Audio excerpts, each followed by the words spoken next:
J'aimerais corriger une conception erronée qui serait possible. L'Israël céleste et spirituel, qui est l'Église de Jésus-Christ, n'est pas une pensée de Dieu qui lui serait venue plus tard. Elle ne fut pas introduite parce qu'Israël avait failli. Soyons bien au clair à cet égard. Il y a des théologiens qui enseignent cela. Ils disent que Dieu l'avait offerte à Israël qu'il a refusé. Il dut alors avoir recours à quelque chose et eut ainsi l'idée d'une église. Ce serait une pensée venue plus tard, un mouvement de Dieu causé par une situation imprévue. C'est là une conception entièrement en désaccord avec tout ce que nous dit la Bible. Et c'est ce que nous cherchons à montrer dans ces méditations.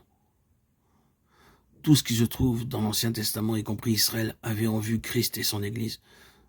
Tout dirigé à Christ et à l'Église, qui renferme en eux-mêmes toutes les pensées divines du passé. L'Église est la pensée éternelle. Elle était dans le cœur de Dieu avant que le temps existât. Et elle a été choisie en Christ avant la fondation du monde. L'Église n'est pas une pensée de Dieu conçue plus tard. C'est une pensée d'avant le temps. Le Fils de Dieu n'est pas une pensée suscitée par un besoin. Il peut être venu en un temps de besoin immense, mais il était en vue pour cette œuvre particulière de toute éternité. L'Église a été éternellement choisie par Dieu afin d'être le corps de Christ. J'aimerais maintenant que nous gardions tout cela dans notre esprit pour tout ce qui sera dit dans les prochains audios. Nous croyons que si Adam n'avait pas désobéi par l'incrédulité, il aurait été rendu conforme au Fils de Dieu, mais son péché a montré qu'il négligeait l'intention divine. De la même manière, Israël serait entré dans l'expression corporative de Christ, mais par son incrédulité et sa désobéissance, Israël perdit cet héritage. L'Église était éternellement au-dessus d'Israël. C'est une question très importante à saisir et à se souvenir.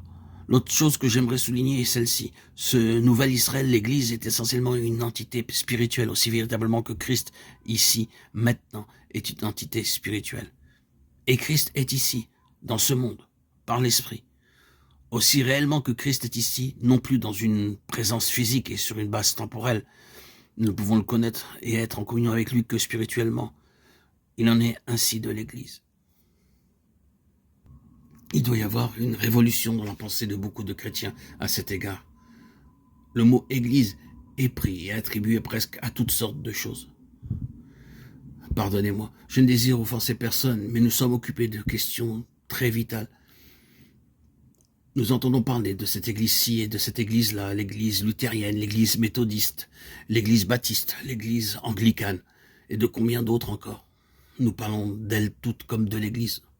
Au point de vue des cieux, c'est un non-sens. Au point de vue des cieux, ce n'est pas cela l'église.